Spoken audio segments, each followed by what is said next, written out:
Welcome everybody to the Storytime channel. My name is Steven, and today we have some entitled parent stories. Our first story of the day is by Vatican Cameo 714.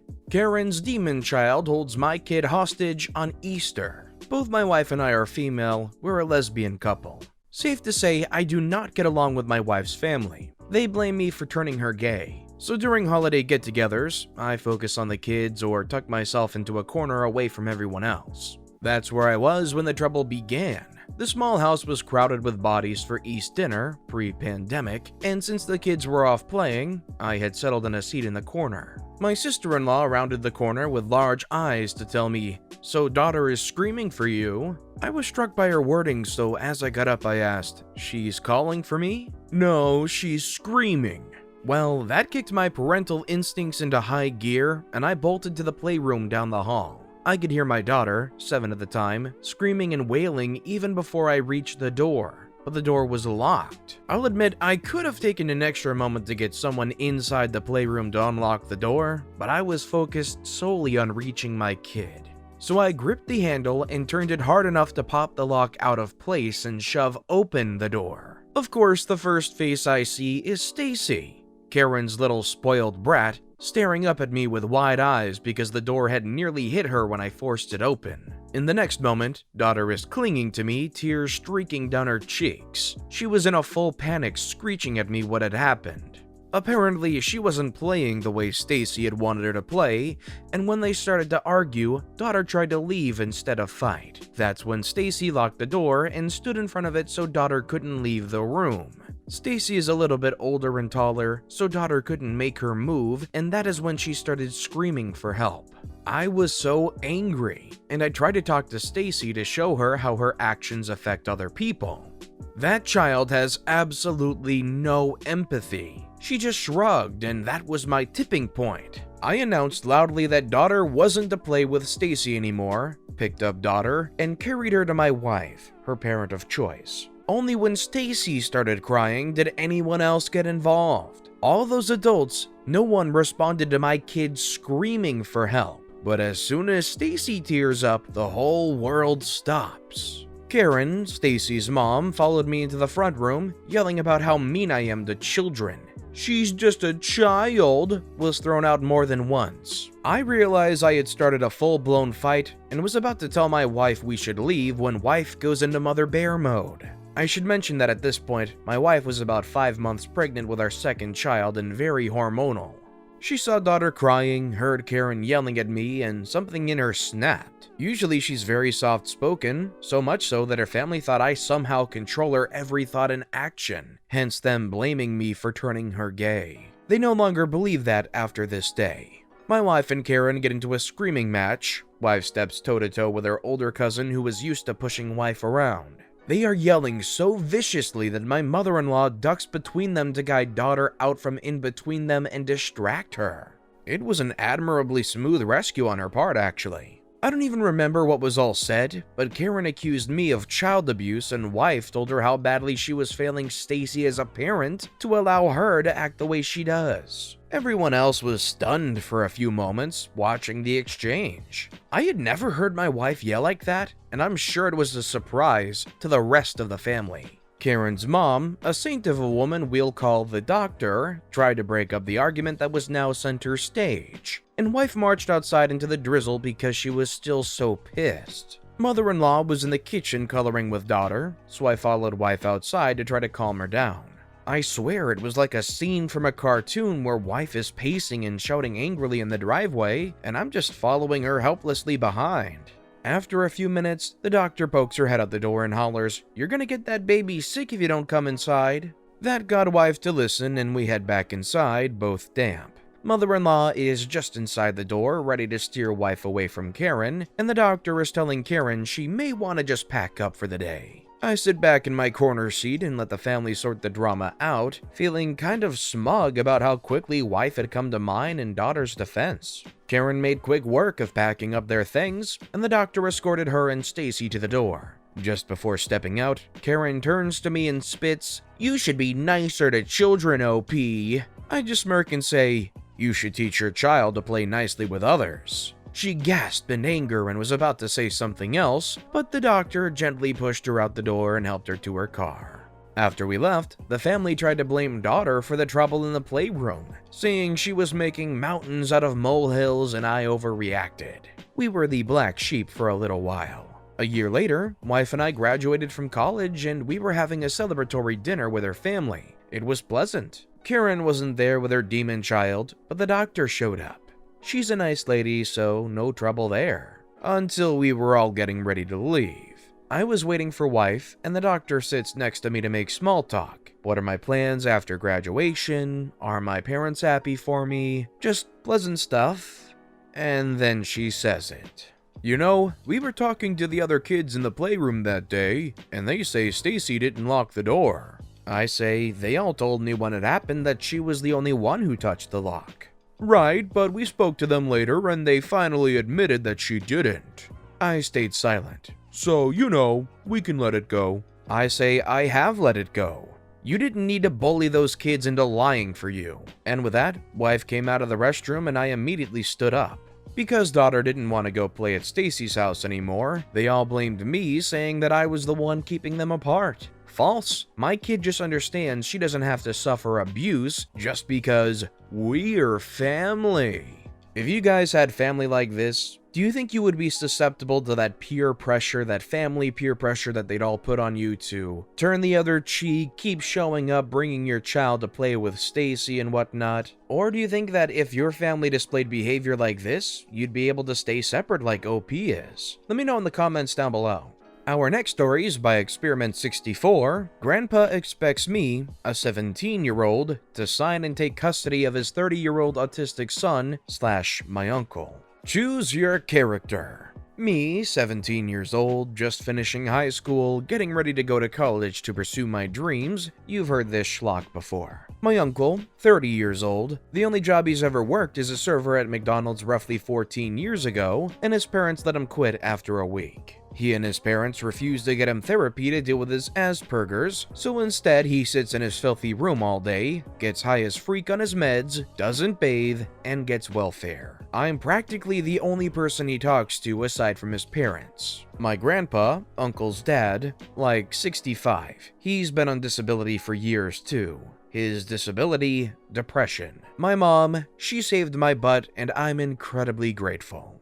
So I wake up yesterday morning feeling good. Had a sandwich, drank some coffee, did a little homework, worked on my resume. It was a pretty chill start to the day, all things considered. But of course, all of this changed when I got a text from my grandfather. As you can see, I'm pretty confused and uncomfortable. But despite my pretty clear expression of disinterest on the matter, Grandpa seems to disregard my feelings. As much as I'd love to tell you, my fine reader, how I absolutely murdered him with words, telling him to freak off, that simply didn't happen.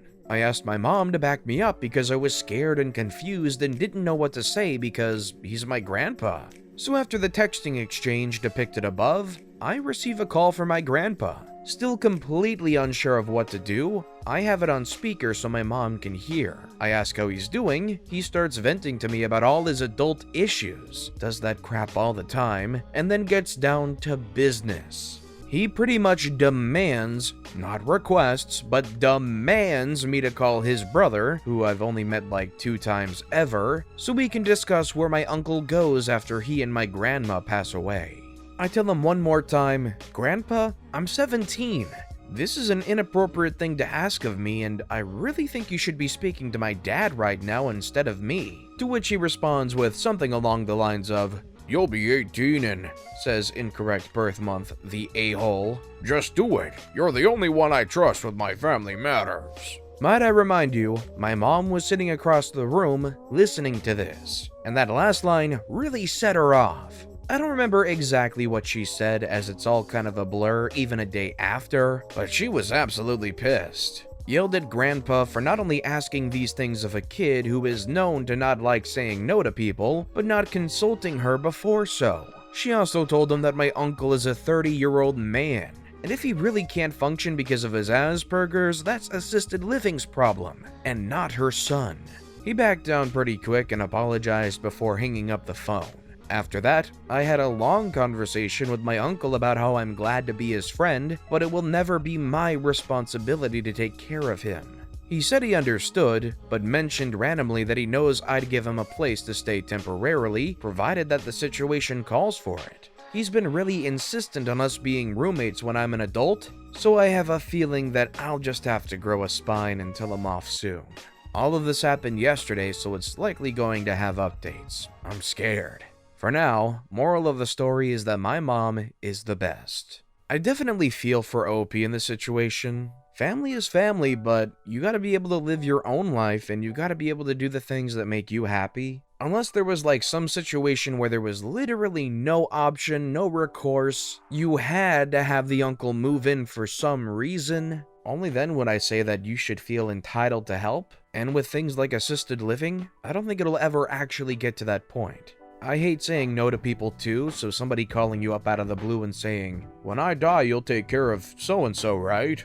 would make me so incredibly uncomfortable to have to deal with. This next story is also by Vatican Cameo 714. Just let my kid take your kid's toys. It'll be easier for me. So my wife has a cousin we'll call Karen.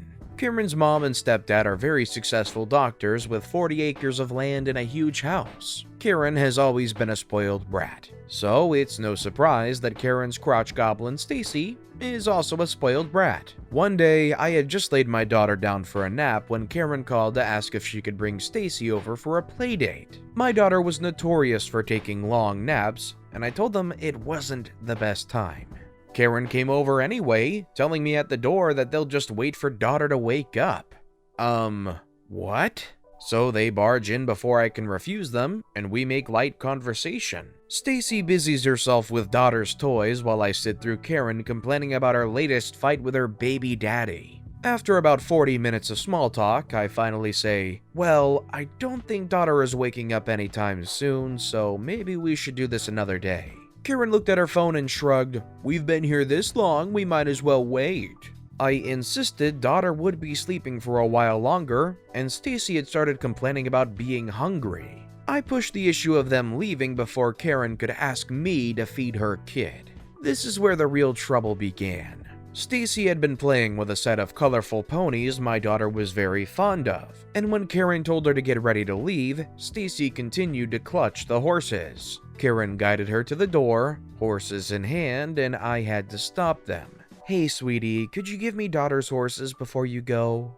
Stacy just held them tighter and turned away from me. I looked at Karen, who was just watching the exchange with no intention of getting involved. So I continued to coax Stacy into giving me the horses as nicely as I could. Stacy got more upset and turned further away from me the more I spoke. So I finally straightened up and gestured toward her while staring at Karen, silently demanding help. Karen just sighed and said, "Stacy, could you leave daughter's toys here?" "But mommy, I like them." Karen looked at me and shrugged.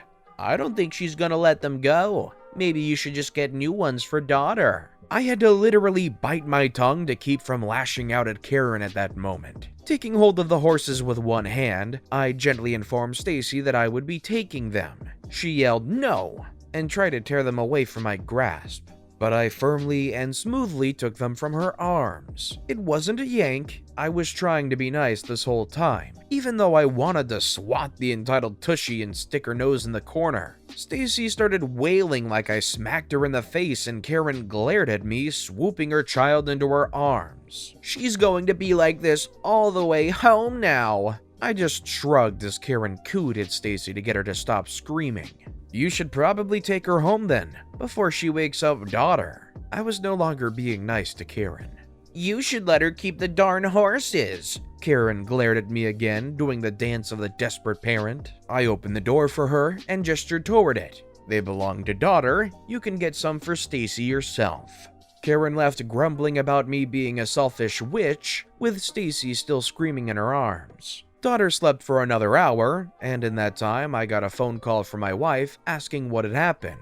Apparently Karen texted the whole family that I tortured Stacy and I'm just a fat bully. My wife knew none of that was true and wanted the real story. Things have kind of smoothed over with her family now, but every time Karen tries her crap, little fights break out all over again because I'm the only one who will call her out. I have other stories if anyone is interested. I think little Stacy crying all the way home is exactly what this Karen deserved. As a kid, I've had situations where I brought toys over to a friend's house and they snuck them away from me and kept them as I left. And let me tell you, as a kid, that just sucks. So I'm very proud of OP for making sure that they don't steal their daughter's toys, especially ones they like so much. But with that being said, that's all the time we have for today. So if you have a favorite story of the day, let me know which story and why in the comments down below. But besides that, if you enjoyed the video, please consider giving it a like, and if you haven't, subscribe and turn notifications on so you'll never miss an upcoming video. No matter what you do, whether it's just viewing the video, liking, subscribing, turning notifications on, I appreciate the heck out of it. Every little thing that you do helps the channel grow that much more, and I can't thank you enough for it. So, until next time, I hope you all have a wonderful day, and I'll be right here next time on the Storytime channel.